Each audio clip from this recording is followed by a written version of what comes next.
Friday night on RaceSpotTV is about giving you, the sim racing fans, exactly what you want to see. And this week, you, the iRacing community, have chosen the Verizon Indycar series, which of course on Sunday takes place at Barber Motorsports Park. Today, we've got ourselves a simulated version. We've got ourselves 38 laps. It's going to start here, next, on RaceSpotTV and on iRacingLive.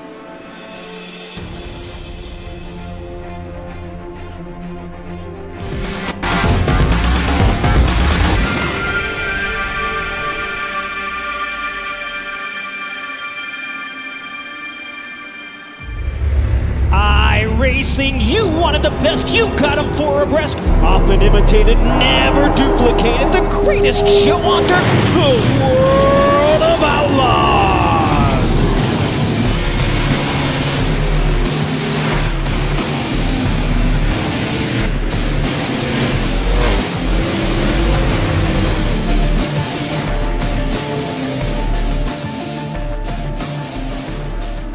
We're live.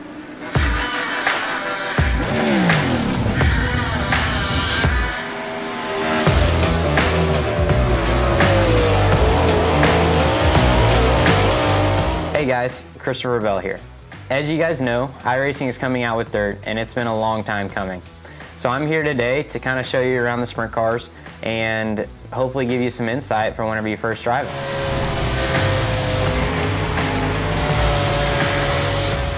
So here we are at Williams Grove, gonna go out and make a couple laps in the 410 wing sprint car.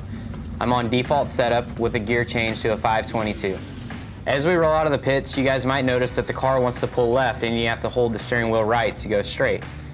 That's normal for a sprint car because you have so much stagger, it's always trying to turn the car left. Once you get up to speed, that goes away.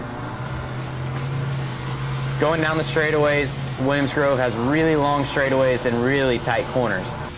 The big wings on the sprint cars, it always wants to pull you left into the corner, so it doesn't take much steering wheel input to get the car into the corner. A big key for the wing sprint cars is that they always like to go straight. They don't like to be too sideways. So the less steering wheel input you can have and the straighter you can keep the car, the faster you'll go. As the track slickens off, you'll be able to play with the setup to get the car driving even straighter yet. And that's a couple laps around Williams Grove. So here we are at Eldora Speedway. I'm on baseline setup with a gear change to a 511. As we roll out at Eldora Speedway, one thing that you'll notice is that the corners are really sweeping and it's almost a circular shape. The big thing about Eldora is just keeping that steering wheel straight. The straighter you keep the wheel and the less steering input that you give the car, the faster you'll go. The fast line around Eldora will be right around the inside wall in the corners and then with a big arc towards the outside walls down the straightaways. Then once the track slicks off, you'll be able to follow the groove up towards the outside wall, where the famous Eldora Highline comes into play.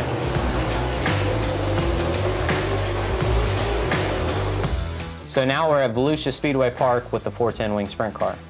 I'm on baseline setup with a 511 gear, the same as what we ran at Eldora. Whenever you roll out on the racetrack, you'll notice that Volusia is similar to Eldora. They have long sweeping corners, and it's kind of circular in shape. At Volusia, whenever the track is fast, you'll want to be right down against the concrete wall in the corners with a nice big arc down the straightaway. Whenever the track starts to slicken up, you'll be able to follow the groove up higher and higher.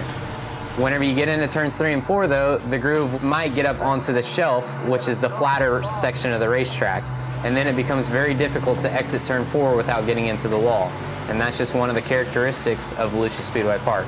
Hope you guys have fun.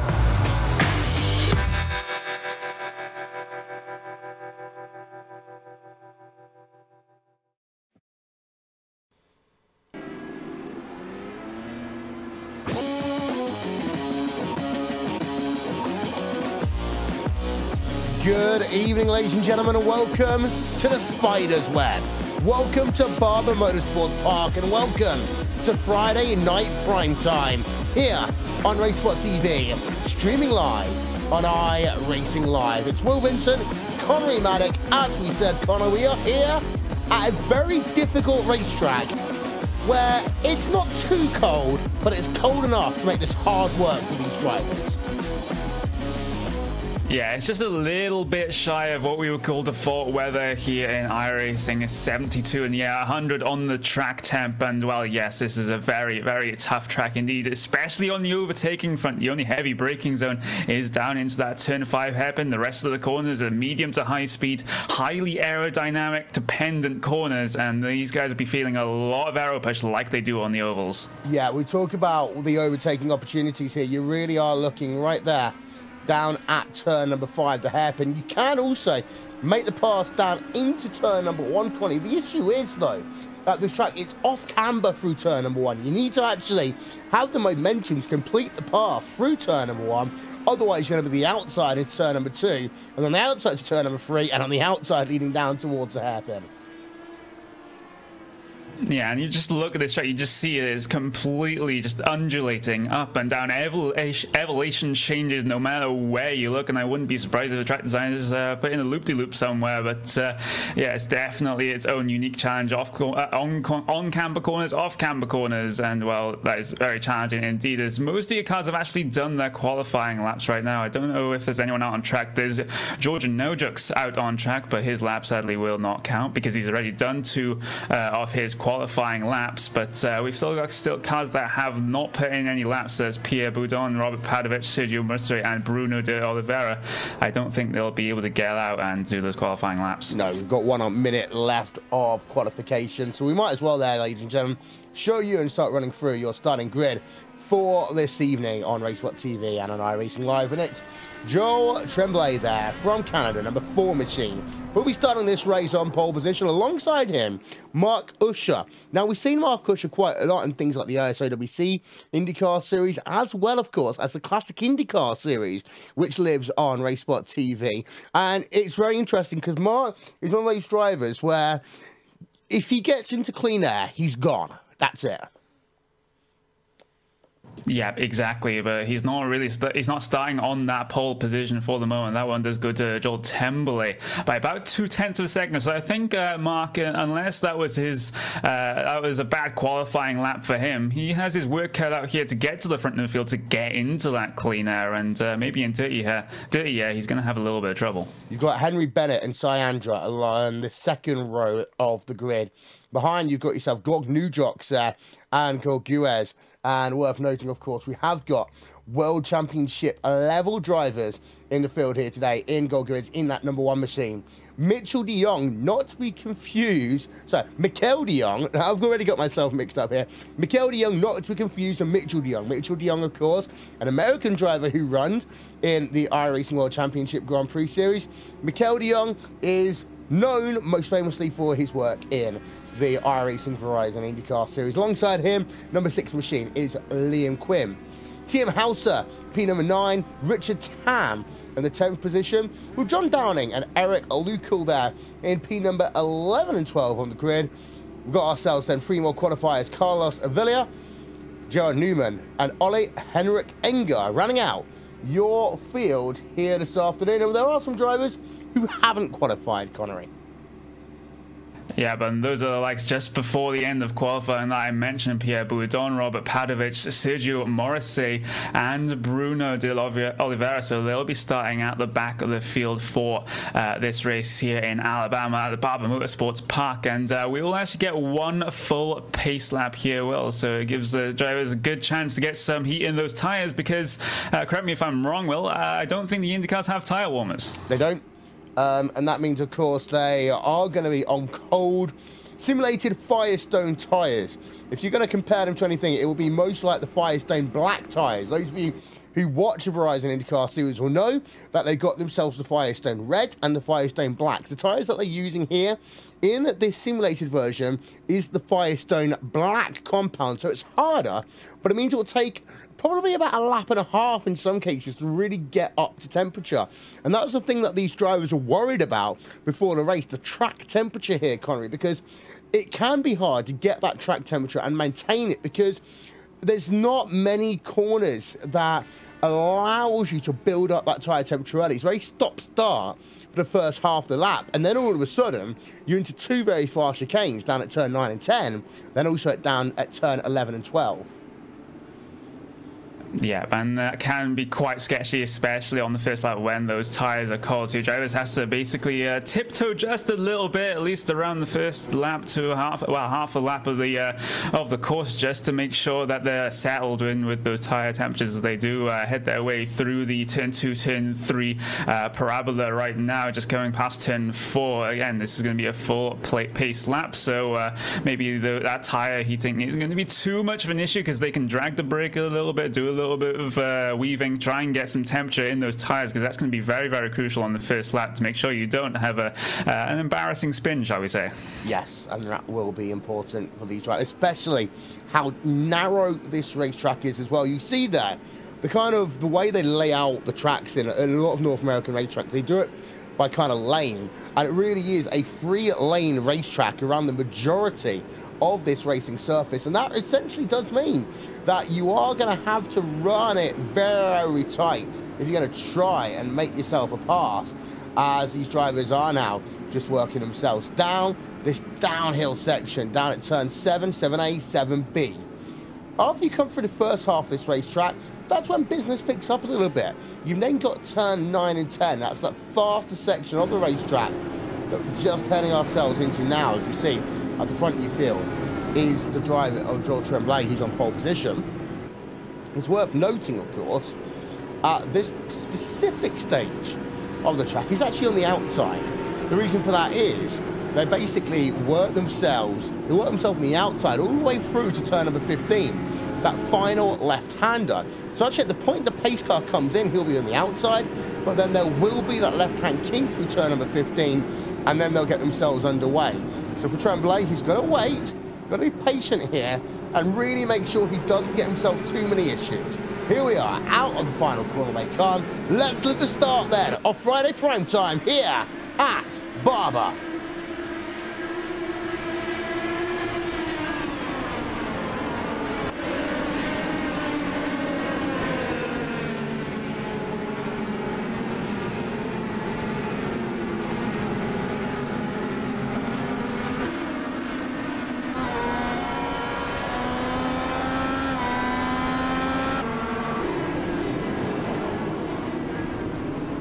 Oh, we got some problems. We've got some problems on lap number 1. I think I saw Gordon Newjoks going slowly. I saw a couple of other drivers as well. They're struggling down at the hairpin on their first one. We've got a car off there down at turn number 7 as well. That is the driver of Carlos Villa. He's going to be classified as out of the race, Connery. He is, and I just want to bring you back towards those issues that we saw coming down into turn 5. That hairpin is originally Syandra having a little bit of a half spin at the hairpin, sending Greg Newjoks off, having to take avoiding action through the gravel. And this is what we were talking about for the race. Maybe some cold tires for Syandra. Had a little bit of a half spin at turn 5. He's lost a couple of positions, but he is already back up to 5th place, only 1 place down on his qualifying position. Here comes under threat from Joel Guez. Yeah, this is just a run there for Syandra. Actually want to take it back, maybe about 20 seconds or so. Show you what happened down into the braking zone, turn number 5. There we are. The number 3 machine, he had a half spin. Also noticed actually that Mark Usher was very loose through turn 13, 14 at the end of that first lap. If we go back now to live action, and well, Mark Usher and Joel Tremblay have pulled away. We have got side-by-side racing going on behind them right now. And this is the battle going on between Tio Hauser, who we go on board with, who was just on the way there, very close to the rear of Gordon Newjoks. Newjoks, of course, has fallen down early in this race, but this is 2 Vortex sim racing drivers going at it toe-to-toe now down into 9 and 10. Yes, they are. TM House is just going to suffer from a little bit of aero push coming through that fast left and then right hand. He's going to feel it again here coming in through turn 11 and 12. He's closes right up to the back of his teammate George Newjoks there, but manages to avoid instant. He has a little bit of a look down the inside coming towards the latter parts of the lap right now. You have to remember he's also coming under threat behind from John Downing as they come across the line to complete lap 2. Yeah, so lap number 3, live timing and scoring, ladies and gentlemen even. Is available. Just visit RaceSpotTV /timing. Of course, you can get social with us on social media as well. Having a look then on board is Syandra trying to make the move down to the inside of Michelle de Jong as well. He wasn't able to do so into turn 5. Trying to take the tighter line through that hairpin turn 5, 5A, 5B to set himself up for this downhill turn 7 complex. Wasn't able to do so, however. As a consequence, he still stays behind. But this is a beautiful little battle that we've got going on right now for P number 4 on track. Michel de Jong versus Iandra, and you have still got Gomez there in the mix as well, riding in that number 1 Vortex Sim Racing car. Yeah, so have a Syandra maybe trying Omar around the outside, coming towards the Saints last corner. Not going to work for him though, so he's just going to file in behind Michel de Jong right now as they come across the line, just as they were the last time by. Having a look at some. Actually, we're going to stay with this fight with Syandra, because Syandra's looking at him. He's all over the back of Michel de Jong, coming through turn 2 and 3. If he can get a good run out of here, coming through turn 4, he may have a chance coming down the inside into the turn 5 hairpin. He's there, but that's defensive line from Michel de Jong. Gonna have to force Syandra around the outside. Maybe a little bit of an undercut here from Syandra. Getting a good, well, the half decent exit, but not good enough to put him in front. Yeah, it is worth noting as well that in this car you will have yourself the tools that you can use inside that car. We'll talk about that more in just a little bit, because Syandra's still right on the tail for P number 4. But also you have still got the battle going on for the race lead as well. We'll talk about that in a moment. We'll talk about this as being literally like 2 tenths of a second between P4 and P5. It was 2 tenths of a second between P1 and P number 2 a little bit earlier on as well. So we'll talk about that one in a moment, because now Syandra down to the inside, and they make contact a little bit there, and the 8 car is turned around, and that's going to be him deep into the kitty litter, deep into the barrier. Michel de Jong then going to be classified as out of this event. Replay is coming up for you now. We go on board with the driver of Michel de Jong, and well, let's listen in. It sounds like actually he just got loose on the outside line more than anything. I'd take the contact part of that back for the moment.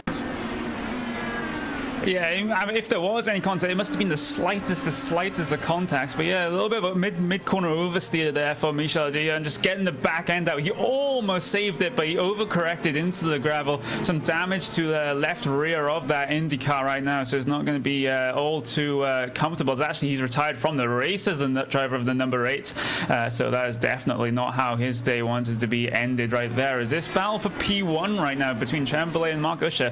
The gap isn't getting any bigger. No, we can start talking about that one now, because it is going to be your closest battle inside your top 5 just for the moment.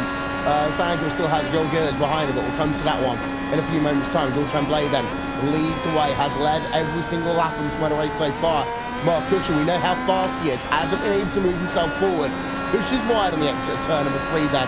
And I talked about the fact he was very loose at the exit of turn number 13 at the end of lap number 1. Seems to be that car isn't just the way he wants it right now. He's using those in-car tools quite heavily.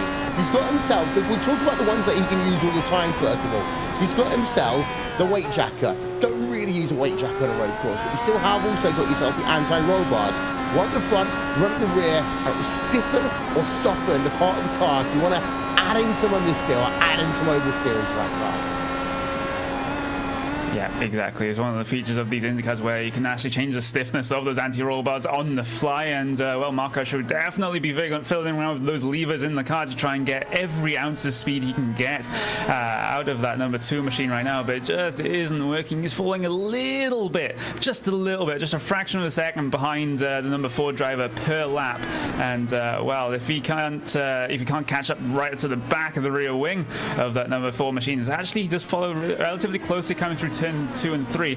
Remember, we do have pit stops. These guys will have to take fuel, maybe tires, coming towards the end of this race. And, well, the undercut may be an option for Mark Usher. Yeah, that's going to be the thing. The undercut here could well be critical, not only in this battle out front, but also the battle we've got going on right now between Syandra and Guez. Of course, Guez was behind Andra before he made that ill-fated move over Michel de Jong for what was then P4 track. Guez now up into your top 5 in that number 1 machine. And again, he's the only World Championship driver in this field today. But what we are seeing is that there are drivers who specialize in some cars like this DW12, the Verizon Indycar Series car, who on their day, on their racetrack, are head and shoulders above drivers who have got that World Championship level ratings. Exactly, and just the embodiment of that is that number 2 machine, Mark Usher, because you have these license systems, this license system in iRacing that goes from rookie all the way to Class A, and then if you're lucky enough to qualify for the Pro Series, you get a Pro license. Mark Usher is a B-class driver right now, which is basically all you need to compete in the IndyCar Series here in iRacing, and well, that's what he enjoys doing. No reason to go any further, and well, he's doing very, very well for himself right now. A real specialist in that car. Yeah, as we just have a look there, Cyan versus Joel stays as it is behind Liam Quinn versus Richard, and that one's just starting to build up here in the number 10 versus number 6 machine. Richard Tamdar in the number 10 car, got the William Rass sponsorship, of course, that was on the car. The number 98 machine that won that 2011 Indy 500 with Dan Weldon behind the wheel, taking victory literally out the final corner of the final lap, as Liam Quinn actually just builds up a little bit of momentum ahead of him there. And part of that is because of this dirty air that we talk about, the aero push here, especially in these high downforce cars, and they are running a high downforce setup here today, Connery. What it essentially means is once you get within about 8 tenths of a second, it's almost as if you're having to double the amount of steering behind that car, because you've got that dirty air. You can't see it, but you can definitely feel it between what is being pushed off the back of the car in front of you, that you're essentially running it. Yeah, exactly. As you just saw with Richard Tam, who's able to follow relatively close come the middle of turn 2 and 3. But then just on the exit, he was just not able to keep up the momentum due to that aero push. And now he's coming into threat from the number 9 machine, Naujux, right now, coming down into this turn 7, 7B, turn 8 complex as well. These are three cars in a trio right here, all battling over P6 and 6, 7, and 8. Yeah, as we now got on board with Naujux, actually, of course, Naujux had himself that bad start to this event. One of those drivers that struggled with the tyre temperatures early on. The thing is here, you've got to wonder whether or not these guys are going to take tyres, not take tyres, because unlike what we see in the Blanc Pain GT series, where we've been talking about strategy so much, Joel Tremblay, something's happened there to Joel Tremblay. He's out of this motor race. I need to get confirmation of what's happened, but I've just seen it flick up on my screen. He did it all in his own. Let's ride on board of him from the race lead then. The number 4 machine, Vortex Sim Racing's Joel Tremblay. Let's ride on board of him. And well, this is so easy to do here at Barber Motorsports Park. This is into 11, into 12. Back end kicks out. There are 95% of drivers who have had an incident just like that at this track in this car, but when you're leading the motor race, trying to push away from Mark Usher, it just is so painful to see a driver crash out from the race lead, but he's out of this motor race. Yeah, absolutely painful for Tremblay, running so well at the front of the field, and then to have that single car mistake coming towards the latter end of the lap. I'm just looking at the instant right now. In fact, it was just as he was coming over the crest of their hill right there, coming down into turn 13, that the car just broke away from him, and so the car must have gone light, and he wasn't really expecting it. All of a sudden, a bunch of oversteer, and then he wasn't able to save it. Yeah, well, that's going to be a big shame there for him. It does mean, though, that Mark Usher is now in the lead of this motor race. And well, you talk about stats, you know, stats don't lie. 4.3 seconds now over Henry Bennett. We haven't actually talked about Henry Bennett at all in this motor race, but he stood there in no man's land in second place, 4.2 behind your race leader, as Usher goes very wide in the exit of turn number 8. But Bennett is actually 3.5 seconds ahead of that bronze medal position right now. Yeah, as you say, he's just in that no man's land, and all he has to do is just keep it on the racing circuit and just run his clean laps right now. And well, he'll be looking forward towards the end of the race to secure that second place position if he's able to do that, because he has absolutely no 1-2 challenge and no 1-2 challenge him. So under no pressure whatsoever. As I'm looking at a couple of cars that are involved in battles right now, that battle between number 6 Liam Quinn and Richard Tam is still going on as they head towards much the complete lap 11 for these guys, heading down into turn number 1. Tam not getting a good run out of the final corner. No Jokes is still right on the back of them, so these three are all together. Wretched Tam trying around the outside of turn 2 and 3, but not able to make it work on Liam Quinn. Is actually he has a good run out of there, maybe using a push to pass, I don't know. It looks on the brakes coming down into turn 5. The door is open from Liam Quinn, and if he gets a good run out of here, but he's not going to get the good run, and No Jokes falls behind as well after trying to smell blood on Richard Tam. Just wasn't happening. It wasn't. Tam remained in P number 6 for the time being. Behind, you have got yourself Pierre Bourdon right now in that Team Horner SSR car versus John Downing. Now, Pierre Bourdon is one of those drivers who has, ever since I've been on iRacing, has been a member of the Indycar community. That's what, coming up to 6.5 years now. John Downing in the number 12 machine isn't one of the more well-known members, but he's holding his own right now in that number 8 position. Number 12 car, just going a little bit wide though there, down on the exit of 14A, and that's the thing, turn 12 through 14, such a pain in the backside, because you're going to turn it right, but you've got to occasionally just hold that wheel to the left, just for a moment, to let it settle down, and then do another dab into it. It's a sequence of corners which is really underrated in that motor racing scene. Yeah, it's very tricky indeed, especially when you're trying to follow behind another car, as Bourdon actually has a decent run coming out of the turn number 3, turn number 4 as well, coming down onto the brakes, turn number 5, looking around the outside, looking for the switchback, not going to get it though, not good traction coming out of turn 5, not going to be able to make the move on John Downing, so this is going to be the veteran versus, well, not the rookie, but someone considerably less experienced, and Downing is holding his own here. So that's the battle going on then for P8 and 9. Give you an update on the retirees then. You've got Carlos Villia out this event. Now that was one on lap number 1 that we paid a little bit of attention to down at the back end of the racetrack. Mitchell de Jong, of course, we saw that one that was down at the final corner of the track. We've had Robert Pavlish out of this event. TM Hauser is out. That's a surprise. The biggest one, of course, Joel Tremblay. He's out after an incident all of his own doing, actually. And Bruno Bagoria de Oliveira is out of this event for the time being as well. Mark Usher leads away. Worth noting, actually, Mark Usher, that last time by, lost a couple of attempts for a second to Henry Bennett. He's been losing a couple of attempts for a second for the last lap or 2. In fact, you can just pull that graphic up now on your screen, and well, Henry Bennett, the last 2 laps, actually has gained almost 8 tenths of a second over Mark Usher. Yep, exactly, and we'll see if that's still the case coming up towards the pit stop window, which we're kind of coming up to right now. Pit stop window generally starts around about lap 16 here at Barber. So if you're an early pitter, you want to be coming in around about that time, maybe try and get the undercut done. I don't think the undercut is going to work from this distance from Henry Bennett, but if he wants to try it, it's there. It's also worth noting that Mark Usher just set the fastest lap of this minor race. So that's how you respond to that one very, very quickly.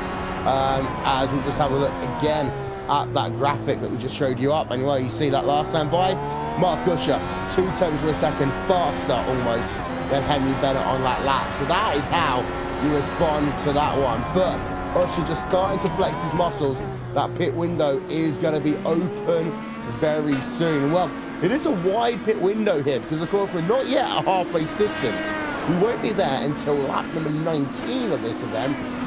But for the likes of Gong Jocks or Pierre Bourdon, who are stuck in traffic right now, if you can get yourself clean air, get yourself 2-3 laps of clean air, no traffic, and really blitz out some laps, you might be able to leapfrog the drivers. And with overtaking being so difficult here, you've almost got to have that sixth sense about you, trying to figure out if the guy behind you is going to pounce on towards pit road. And the thing about it is that you literally do go straight on as Mark Usher goes purple once again, Connery.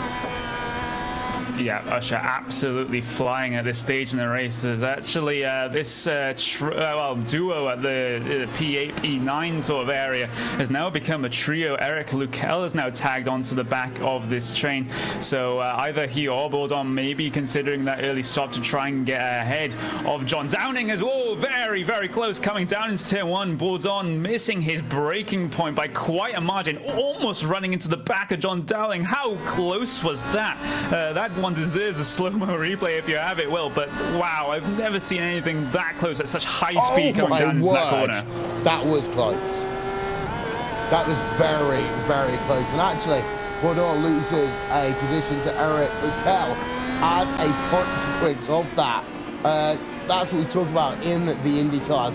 It's all about millimeter precision at times. And well, we talk about millimeter precision. One of the best things about IndyCar, of course, is the month of May, which is coming very soon here on RaceSpotTV and on iRacingLive. We have not one, not two, but 3 Indy 500s for the month of May.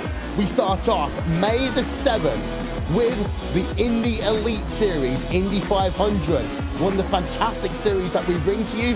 That one is in the DW12. Then, 1 week after that, we bring you the classic IndyCar series, Indy 500. That will be taking place in the older IR05 machine. Catch that one on RaceSpotTV and on iRacingLive. The week after that, my favourite day of commentary of the year, it is the iRacing Indianapolis 500, 8:15 p.m. GMT, live here on the world's greatest sim racing broadcast, and it is RaceSpotTV. You know what time of year it is because, Connery, I very quickly start getting pumped when I start thinking about the world of May as we got a car into the wall. Is that Sergio Moresi in the wall right there? Yes, it is. A severe damage to that car. What has happened here?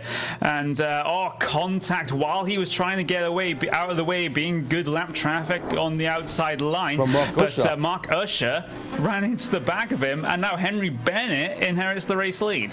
Yeah, replay then. On board with Mark Usher, now down into P number 2.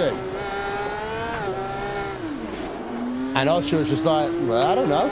But Henry Bennett, it's worth noting actually, Henry Bennett was actually working himself past, has already walked himself past for that point on track. So actually Mark Usher had some form of an incident away from our screen. Let's actually roll the tape back. Connery, tell us what happened. I believe this was coming out of turn number 8A. This was just getting on the grass a little bit, 2 tires on the grass, spinning towards the inside, managed to not hit the Armco barrier, but that's how he surrendered the race lead even before that incident with the lap traffic.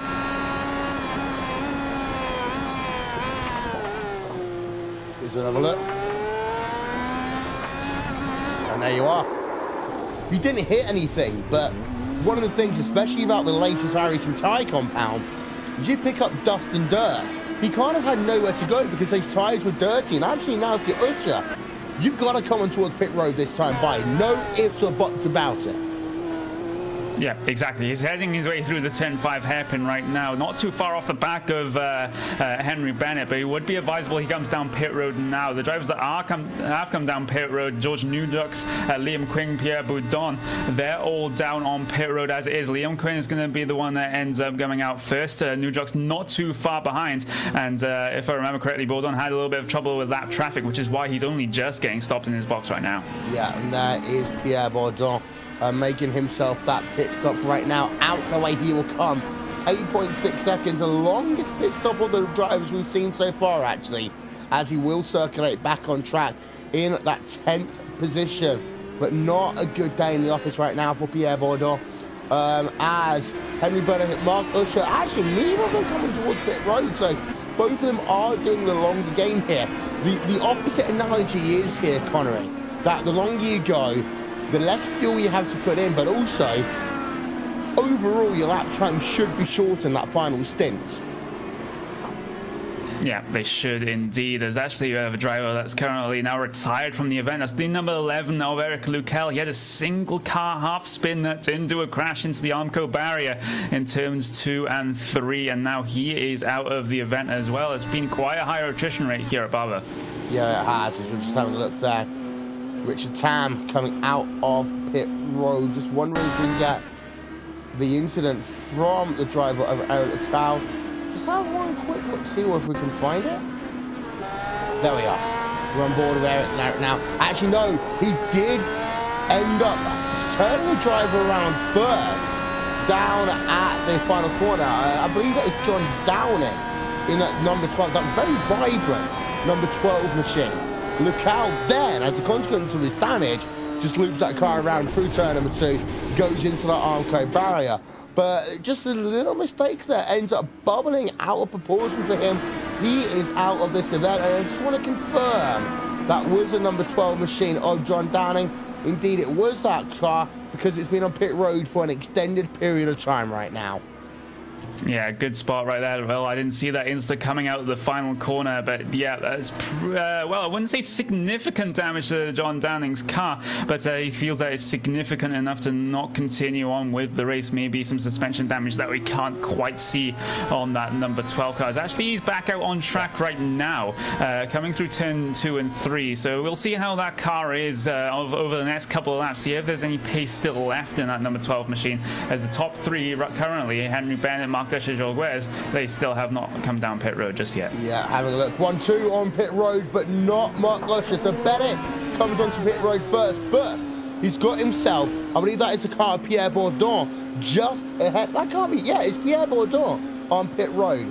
So Bennett there might have lost maybe a second to Pierre Bourdon on towards pit road, and that will swing the balance now back in Mark Usher's favour.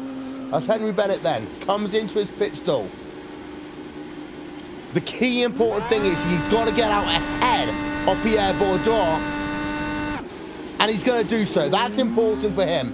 It's a very long pit stop for Pierre Bourdon, but Henry Bennett, does he get out in clean air? I think mercifully for him, the answer is going to be yes. It's a driver about a second and a half behind him, but Bennett is out into clean air. Now, Mark Usher, will he respond immediately and coming towards pit road, or will he try and do as many laps as he can? You can see, not being on pit road yet. Live time scoring is available. Through turn number 14. Stays out to do one more lap, Connery. Yeah, we'll see how this undercut is going to work out for Henry Bennett as Mark Usher decides to do one more lap, at least one more lap left in that tank right now. And, well, he did a pretty, well, I wouldn't say relatively poor lap last time, but he did a 107.8. Joel Guez, for example, behind the 107.5, and he is still on the same pit strategy. He hasn't come down pit road just yet, so he's lost a couple of tenths of a second on that lap alone. And this may benefit Henry Bennett when he does decide to come down pit road. Richard Tam on pit road right now with what looks to be rear end damage, and that was a single car incident coming down into what would be the turn 7 and 8 complex. Ooh, that was a heavy impact with the Armco barrier on the inside. Let's see if we can catch that one for you very quickly then.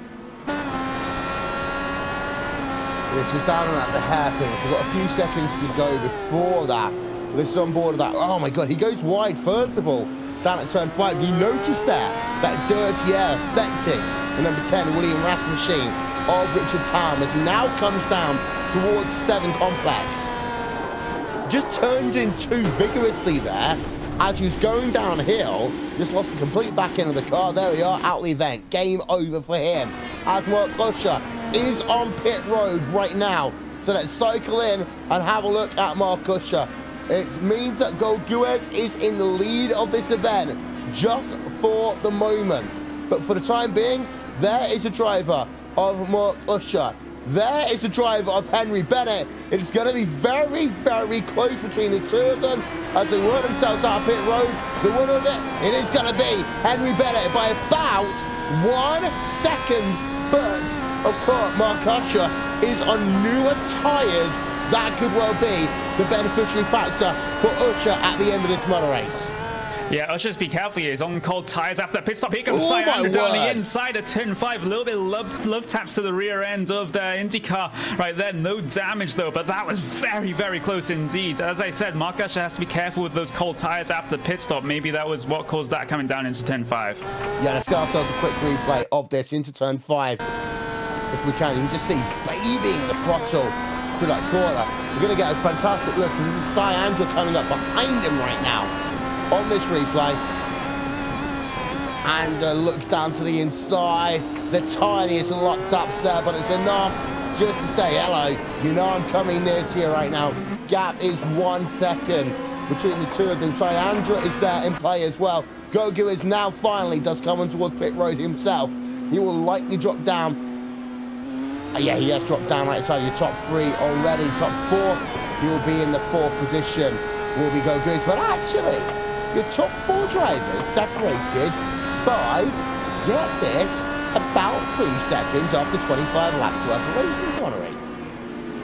Yeah, exactly. And it's fantastic to see as Usher again tries down the inside of Henry Bennett coming down into turn number 5. Not going to make it work though coming down into there as Henry Bennett gets good traction off of the corner, able to defend coming into turn 6, turn 7, turn 8 as Usher's all over the back of the rear wing of that DW12 in front of him. Oh, 2 tires on the grass. We saw what that did to one driver earlier on in the race. Don't want to be doing that out there. Look how close he is following towards the back of the rear wing, but then he gets a massive amount of aero push and has to drop behind. We have got to talk about the second of the driver aids that are available here, and that of course is push to pass. Now the drivers, we don't. Well, Mark Usher's onto pit road again. Has he underfueled that car? Has he not put enough fuel in? What has happened to Mark Usher? Or did he get This is a very unscheduled pit stop. Speeding penalty on exit is possible, but these cars have pit limiters as well, so I don't see why he would not use the pit limiter coming out the pits. We'll find out in a moment's time. Or was it damage there from that little contact he had with Cyandur? He's in his pit stall right now.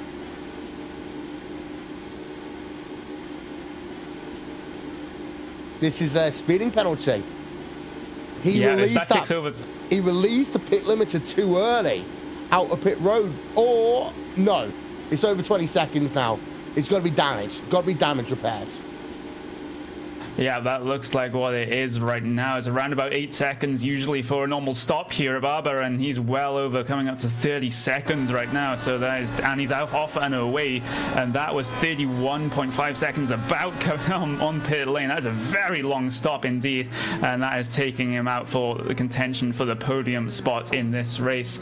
And well, his next driver that he has to think about challenging right now is George Najuk, who is currently 25 seconds down the road. I don't think that's possible. You know what the worst thing is as well? It's that he's lost out of the top 5 as well. As Gogu is in that number 1 mission, we talked about him earlier being outside your top 5. He now runs in 3rd place, going the longest on that first tank of fuel. In theory, he may well have one of the better cars. You see that's a quick pit stop by him as well. Just 7.2 seconds on the gun, and he's got himself a gap of 1.1 seconds between himself and the driver in 2nd place. That is Cyandur. Yeah, but he was the fastest driver of anyone last time by the 107.3. That was 1/10 of a second faster than Cyandur ahead of him, and 2/10 of a second faster than your current race leader in Henry Bennett. So the fresher tires really benefiting Joel Guez at the moment, having to extended that first stint. Let's see what he can do later on in the closing stages of this race. See how many positions he can gain. He only has to gain 2 and he'll be crowned the race winner, but well, we'll just have to wait and see, as this is pretty much the closest battle that we have on track right now. All 3 podium positions, all within 2 seconds. Yeah, as your drivers, as Goguez actually goes there purple. Let's actually ride on board this lap with Goguez, Vortex Sim Racing.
Mark Usher actually was the faster driver on track that last time by, but he's got a 19.2 second deficit to the driver ahead of him of Gordon Newdrops, and actually he's got a little bit of traffic he's going to have to get past as well.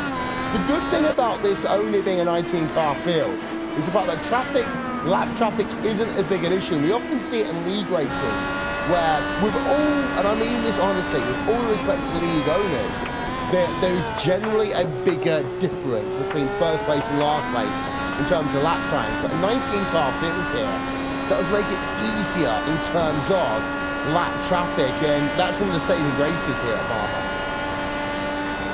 Yeah, exactly. And if we had a big field here at Barber, around about 25 to 30 car mark, then it's going to be an absolute ton of traffic. And with the aero push as well, you're not only getting the aero push off of the car for position ahead of you if you're close enough, you're also getting the aero push off of the traffic as well. And that's just going to slow you down and reduce your chances of gaining any more position. So that's one saving grace of a small field right now. But as I said before, it's been a relatively high rate of attrition right now. We've only got 6 cars on the lead lap right now, and people struggling with this Alabama track.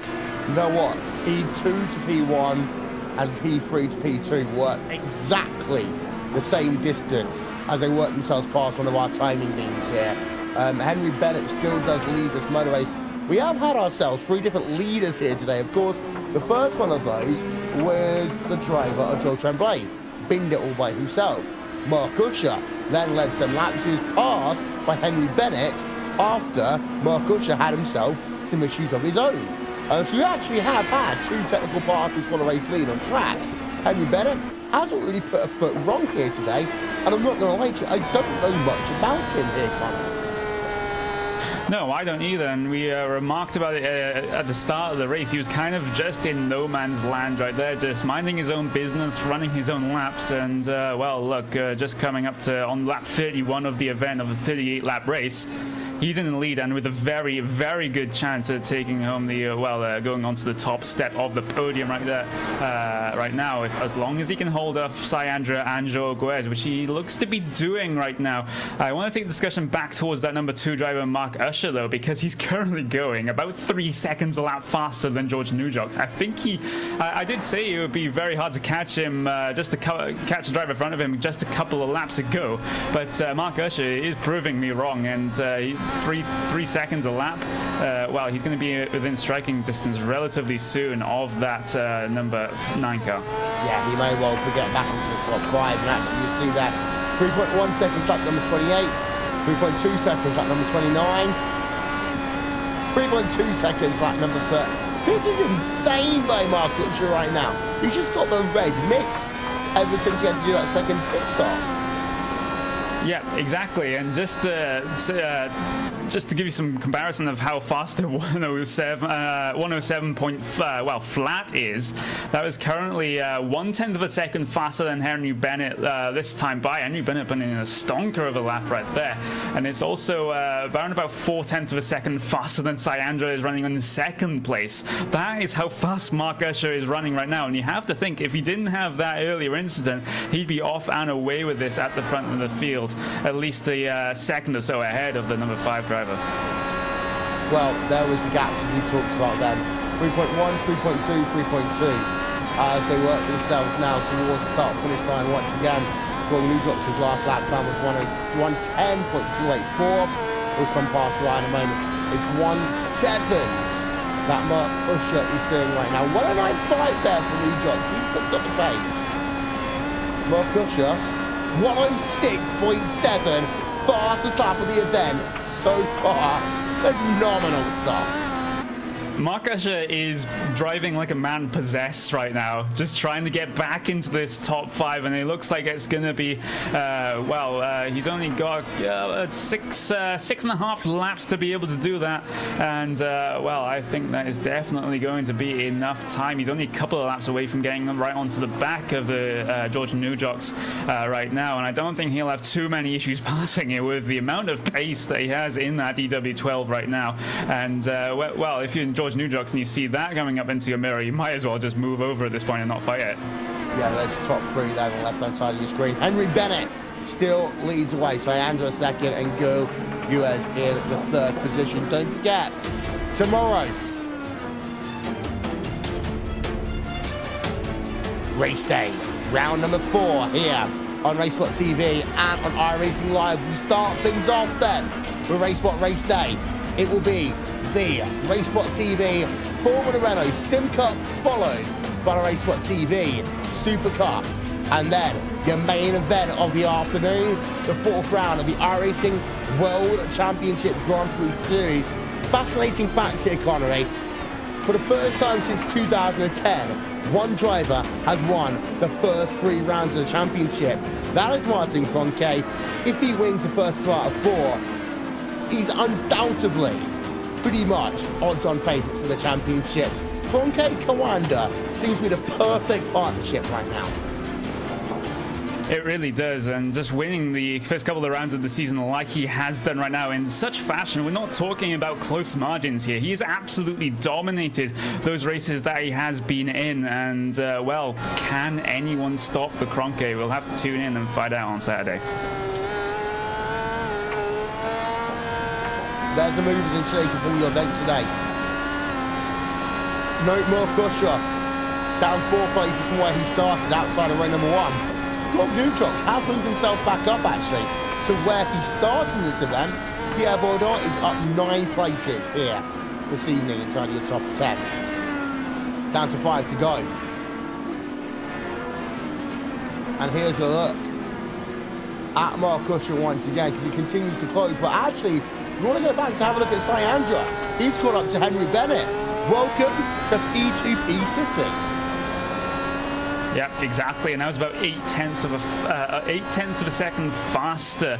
Last time by was Syandra over Henry Bennett, and Henry Bennett's now going to have to test his defensive capabilities here. Syandra's very, very close to the back of him, just within half a second right now. You have to wonder if these drivers have been saving their pushes to passes, because, well, not like its namesake. You can push the button to gain a temporary speed to overtake a driver, but you can also use it defensively as well, and that must be what Henry Bennett is thinking right now if he has some to spare. And that's what makes a big difference, in my opinion, between the Indycar push-to-pass system and the Formula 1 DRS system. You can use the P2P system strategically in the iRacing Verizon Indycar Series, and actually the real-life Verizon Indycar Series, where as soon as another driver's in the bottom, we know about it, as Mark Kusher, so they're looking to go around the outside there of Gold Nutrox. Nutrox, I think, is just going to move out the way. Is he? No? Maybe not. Yeah, he is there. Just going to move out the way, down in towards the 7s. Easy pass from Mark Kusher. He won't be able to gain 24 seconds, though, in 3 laps. But the thing is that with the push-to-pass system here in the IndyCar Series, you can use it whenever you want to. You don't have to be within the same 1-second rule that you have to be, for example, in the iRacing World Championship Series or the Formula 1 Series in terms of like DRS range. Yep, exactly. You get a set amount per race, basically, and those are free to well, use wherever you please during the course of the race to defend, to attack.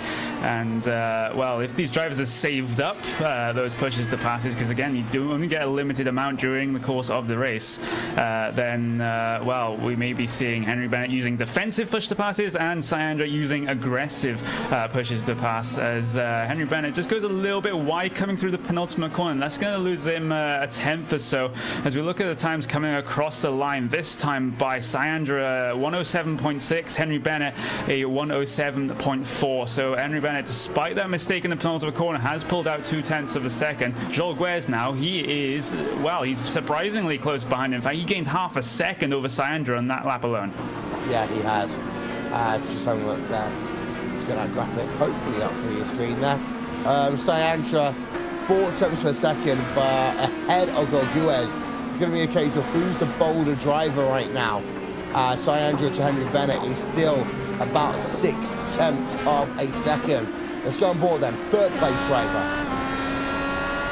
And I don't think that Guez is going to be close enough. The issue of this track, though, with push to pass, is that you've got to be really careful of when you use actually what you want to do, which is a little bit down towards turn number 1. Then you want to kind of get yourself a momentum out of turn number 3. Second, get onto the power, use it out of turn number 3. We're going to go on board then with the driver of Syandra in towards that final lap. Let's see if the overspeed comes into play.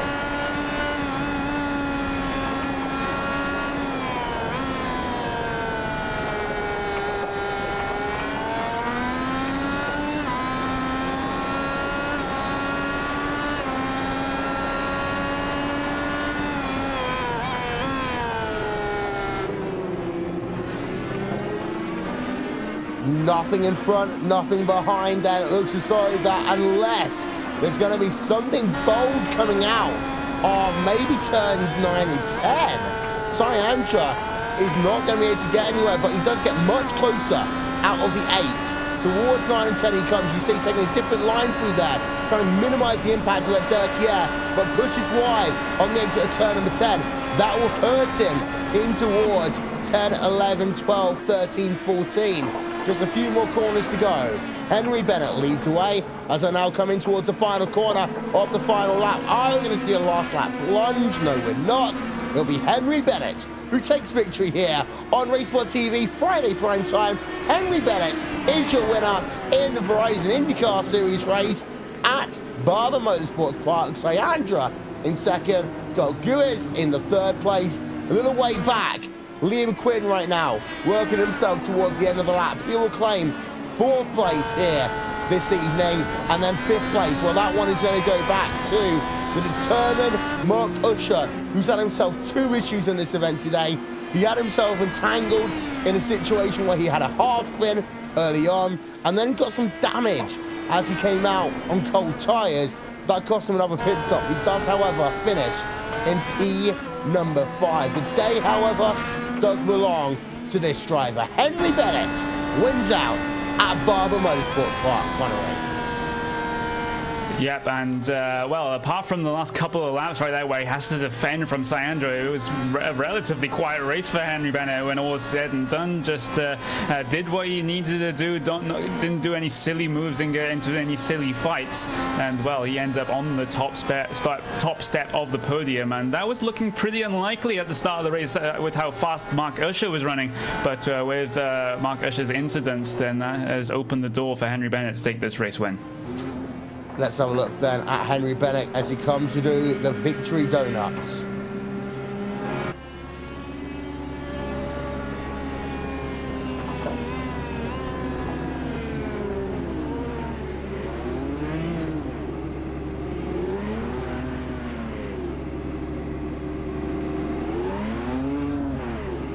Maybe. Maybe. There we are.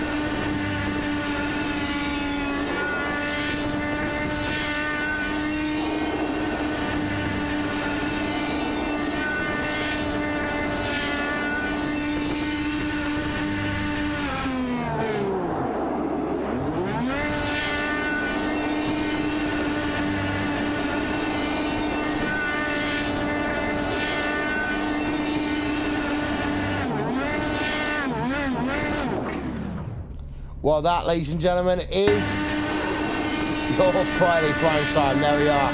We'll look at the donuts one more time for Henry Bennett.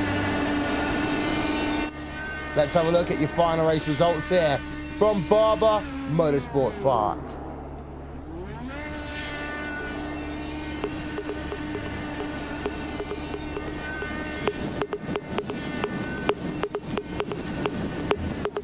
Henry Bennett wins then by about a quarter of a second at the end over Cyandra.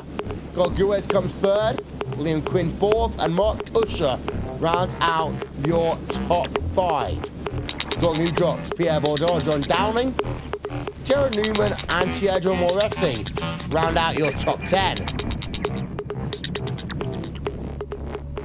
And there's the rest of them. 19 drivers, 9 retirees. The biggest one of those is Joel Tremblay. He lost it out all by himself whilst leading this motor race. TM Hauser and Mitchell de Jong, of course, 2 big names you may well have seen in the top 5 had they made it to the end of this event. Fastest lap today, well, that's been Mark Usher, 106.728 on lap number 38. Is this Sebastian Vettel in disguise, Connery?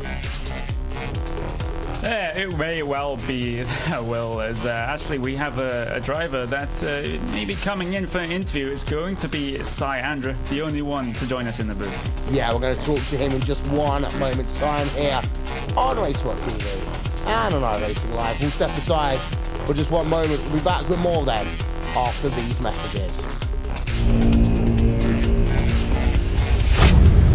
Get ready, going green. Green, green, green!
Welcome back, ladies and gentlemen, to RaceSpotTV, Friday night prime time, the Verizon Indycar series. Well, Connery, that's me done for the season. It's the one series that everyone knows and can commentate. That's it. See you next season. Yep, I guess we gotta pack up now because that was a series that Will has been waiting for, and now we're done. Ironically, I probably wouldn't have chosen Barber if it was my choice. You could have waited until May and then had another Indianapolis race. Wait. Did you just say the month of May? Yes, I did. May? Don't forget, ladies and gentlemen, there's 3 Indy 500s coming your way here on RaceSpotTV, iRacingLive, the month of May. We started off, first of all, with the Apex Indy Elite IndyCar Series. That is the Apex Infotech Indy Elite Series. That will be May the 7th. Prime time, 7 p.m. Eastern time. Then, the week after that, we have the Classic IndyCar Series in the old style IR Dallara IndyCar IR05 machine. The week after that, on the Saturday, May the 20th even, it's a big one. The 8th annual iRacing Indianapolis 500 here, RaceSpotTV, iRacingLive. Andra, are you pumped for the month of May? Oh yeah, Indy 500, you'll see me there. I'll be up there, I promise. Right, let's talk about your race today. It was an interesting race for you. A little bit of controversy along the way, but talk us through it. It was, I definitely felt I could have done better in qualifying, but you know, you take what you get. First lap, as you said, was interesting. I had a little bit of a touch going into turn 5, the hairpin. I'd say everybody recovered nicely. I don't think there was too much contact, but from on then it was just blinders on, just go as fast as you can for the next 36, 37 laps. I think that paid off well. I know a lot of people ahead of me had issues either with self spins or traffic, so I think just keeping my nose clean the whole race helped a lot. Yeah. This race though, are you happy with second place in terms of your championship? Is that acceptable for you, or are you hoping that you might have got the race victory? I definitely felt I should have had the race win had I had another lap, but that's what they all say, I guess. But no, second's never enough. How hard is P2P to manage at this track? Because of course, early on you've got to use it to save yourself from being swamped, but then later on it's like, there's nowhere to overtake you. When am I actually going to use it? It's a good. I think that's a good question, because I actually used 3 of my push to passes in 2 laps at the start of the race, and then I used another 3 during my out lap from the pit stops trying to get Henry. And then, so at the end of the race, I only had 3 or 4 to work with, and I realized there's nothing I could do with Henry, because I knew Henry, he typically conserves his push to passes, but I knew I was on the back foot, so it's definitely a tough thing, especially when you're starting in the middle of the pack, or roughly at the middle of the pack. Yeah. But just for a moment, because not many people understand that the Road IndyCar Series is very, very different to the Oval IndyCar Series in terms of its community, the way it works, its structure, so on. I mean, I've been an IndyCar member on iRacing, as I say, for 6.5 years now. But how is it over there right now? And if you had a message to anyone that's just seen this race that wants to get involved, what would it be? Definitely will be hop in. The IndyCar can be tough to drive, but the community is great. We have setups that we can hand out, and if you want help, you can ask any of the fast guys like me, Henry, Joel, any of those guys. They're more than happy to help with either learning how to drive the car quick or just learning how to race the car quick, because it doesn't race quite like any other car in the service, barring the F1 car maybe. Because as you know, from the oval side, there's a lot of aero push. You have to manage those push to passes, fuel strategy, the undercuts. It can get overwhelming very quickly, and I think the community has kind of come together and try to help people who don't quite understand that yet. The forums are pretty active as well. Weekly threads are going up, setups are going up. So I think it's a great thing to have it on RaceSpot so more people can see, I think, what was a pretty good race. Yeah, I want to give a big shout out to, like, so for example, UC Niemann, for example, who for the last, I don't even know how many years, has been leading the way in terms of schedule development, so on and so forth. Next race in your series actually is on a road course, not on a road course, on an oval even. It's Phoenix, and of all the ovals to go to, it's arguably one of the highest. Are you going to see you guys there when it heads himself over to Phoenix in a week's time? Oh, definitely. You'll see a few guys that didn't show up here show up to Phoenix, particularly because I don't do particularly well on ovals. I'm definitely a road guy, but I try to show up to as many as I can, and it's kind of a different animal on oval because you have to. The tire management's a lot more important on oval than on road. But as you know, it's open setups, it's IndyCar, and people will be sharing setups, but it's a bit of a. It can be a bit of a monster to tame, but I think it's one of the most rewarding cars to drive once you get the hang of it. Well, thank you very much for talking to us. Before we let you go, anyone you want to give a shout out to? Definitely a shout out to my teammate Nick and Roman, who helped me this race, just kind of keep me updated on pit strategy and any lapped cars that were up ahead. It helped me get an edge on, I think, Mark and Henry when I pitted a lap earlier than they did, getting the undercut. So I think they definitely were instrumental in getting my second place. Well, thank you, as you say once again. Connery, final thoughts then here from Barber Motorsports Park. I don't think you can get any better advertisement for the iRacing Verizon IndyCar Series than having the three cars on the podium, all within 0.8 of a second at the end. That's just IndyCar racing. It is. And don't forget, the actual Verizon IndyCar Series race at Barber Motorsports Park will be taking place this coming Sunday. Even though we're using the ESPN music, it's okay. It will be on the NBC Sports Network in America. That'll be from 3 p.m. Eastern Time. Those who wonder what that is in UK time, that is going to be 7 p.m. GMT, 8 p.m. UK time, 9 p.m. in Central Eastern Europe. If, of course, you're not living in America, you can catch it on the ESPN app. In the meanwhile, of course, as you say, we talked about May coming up. Before we do that, we've got ourselves, of course, the next round of the iRacing World Championship Grand Prix Series. That is going to be tomorrow at Road America, 4 miles in length. Robin Miller, huge journalist, of course, for the Verizon Indycar series, says it's the toughest challenge in all of North American road racing. See if Martin Cronk is going to make it 4 out of 4, or if Redline are going to make a resurgence tomorrow here on RaceSpotTV and on iRacingLive. But that is all we got time for here tonight. Thank you so much for being a part of our coverage. That was Connery Maddock. I am Will Vincent. We will talk to you all next time. Good night.